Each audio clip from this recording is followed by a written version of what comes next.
Um, I do this in a neutral position. N equals magnetic zero, 0 ohms, right? Which means balance. Um, I was chuckling at when you live in a house or in a planet, right, with different operating systems based on RAM coded math codes and magnetic drive motors, how fast we're learning, based on M state, which is programming matter, which is programmable matter, which is a programmable radio set. That's basic stuff there. So I'm not going to address all that because I have many, many, many videos. But here is a few examples, right? When we talk about what it means to have a life book, right?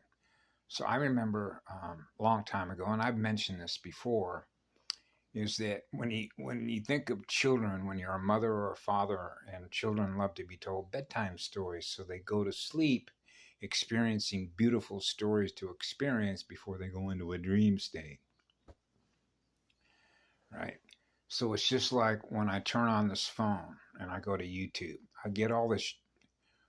Again, this is a translation, okay?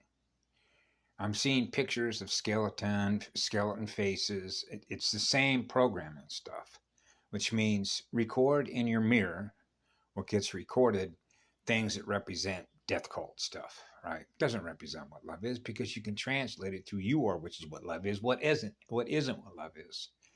So in other words, they use the cell phones and the internet in the same way that they were using black and white TVs.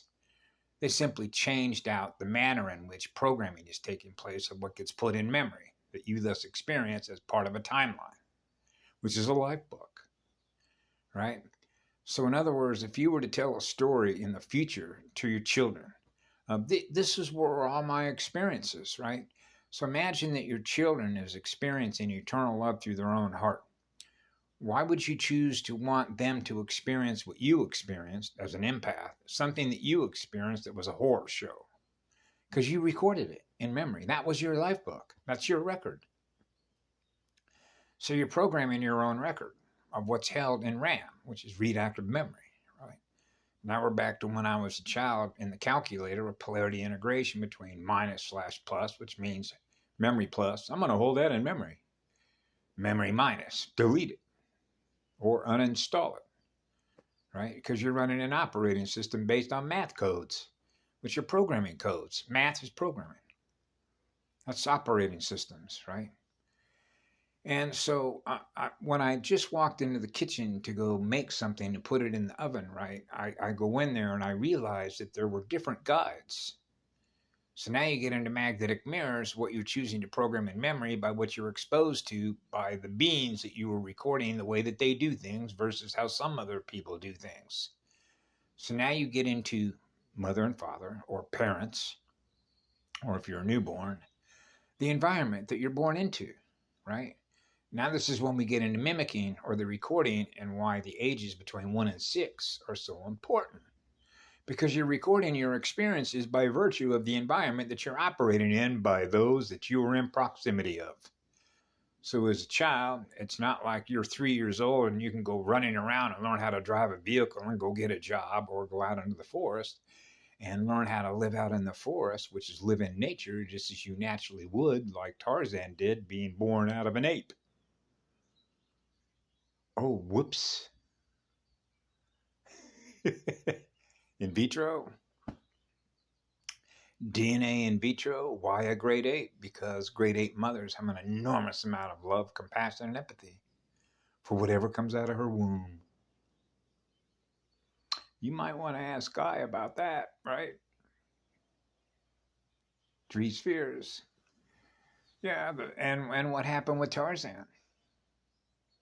He was able to communicate with everything that was in nature against what? Anything that was a threat to the planet. Does that ring a bell? Like Avatar movie against a corporate, military, industrial, parasitic pirate?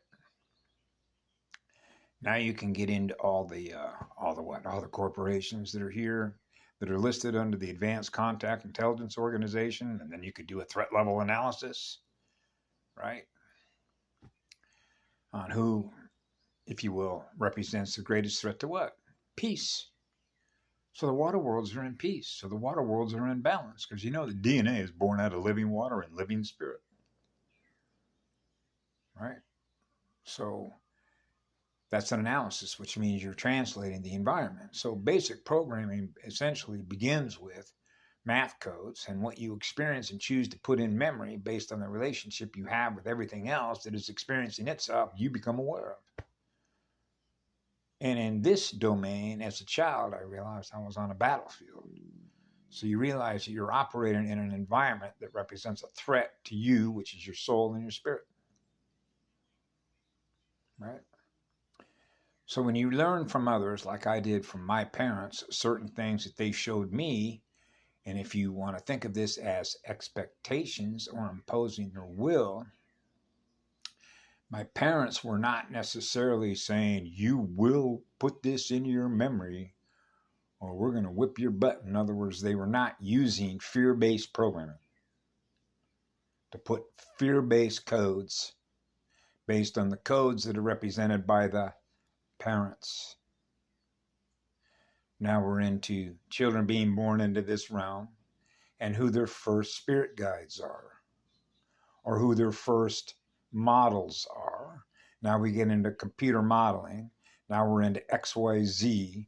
Now we're into sim plots, plotting futures, architects of the futures, scatter plots on an XYZ axis. Between input and output, between what we learn and what we choose not to learn or what we choose to keep in memory based on what we're learning through others. Right?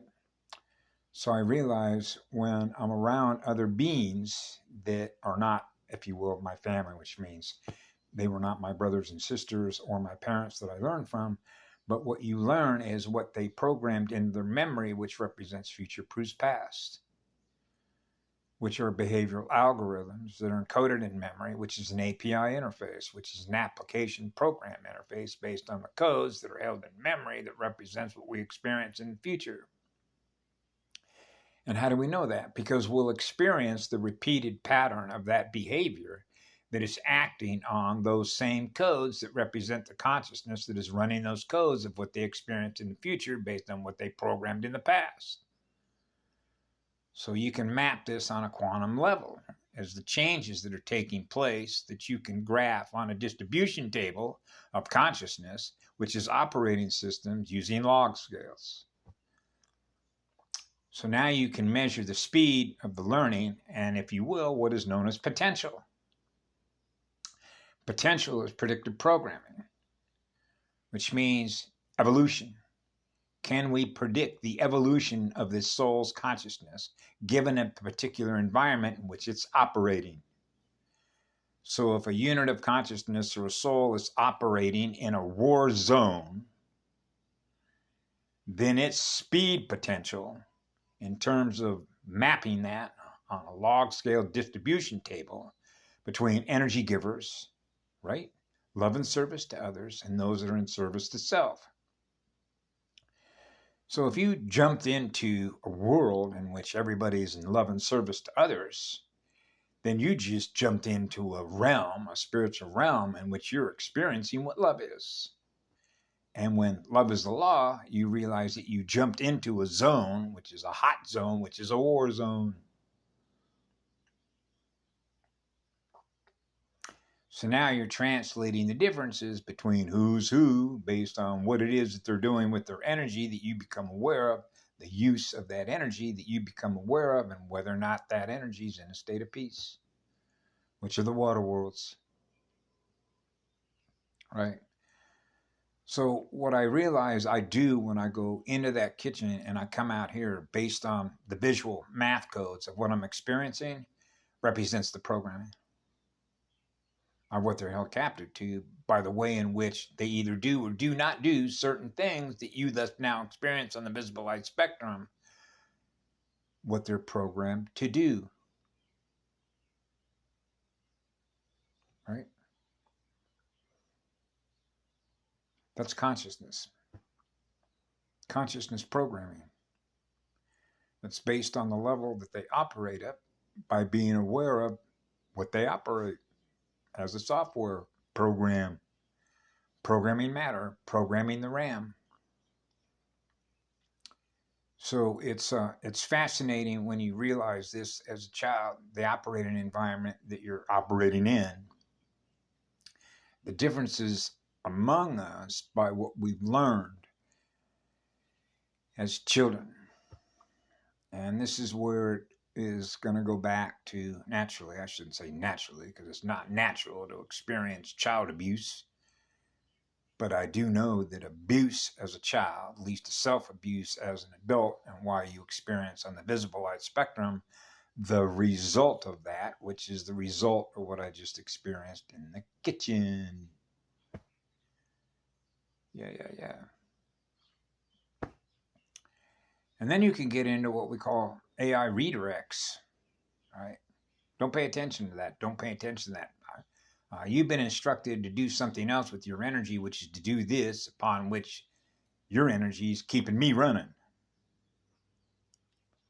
by what you are using your energy to be attentive to, which means your attention, grabbing your attention to look here, look there, look here, look here. So you realize that your energy is not being used to create anything new that you didn't already experience before, because that's a loop. So that's called programming time loops. Notice how it's going like this? I go like this. Yeah, it's going backwards in time all the time, which means you're not creating anything that's new that hasn't already been. Right? So those are called repeated behaviors, which is repeated algorithms, which is geometric in form, but it's math. It's mathematical programming codes. So they've been programmed to go in reverse mode, which are reversal currents. So when you think of how many units of consciousness are running in reverse versus how many units of consciousness that are aware of themselves that are going forward in the future, between negative electrical current and positive electrical current, okay, between nerve fibers or elementals that are messengers that represent balance or imbalance between the two. So that's the importance of polarity integration, which is to be one, because you realize that as a male, I'm both male and female energies, right? So there's a flower in me and there's the seed in me, right? So when they're in balance, because you love to be with a goddess, because you're consumed by the fragrance and the elegance and the grace and preciousness of a girl's flower. So the seed side, which is the male side, is protecting the flower. When both are in balance, the flower's in bloom.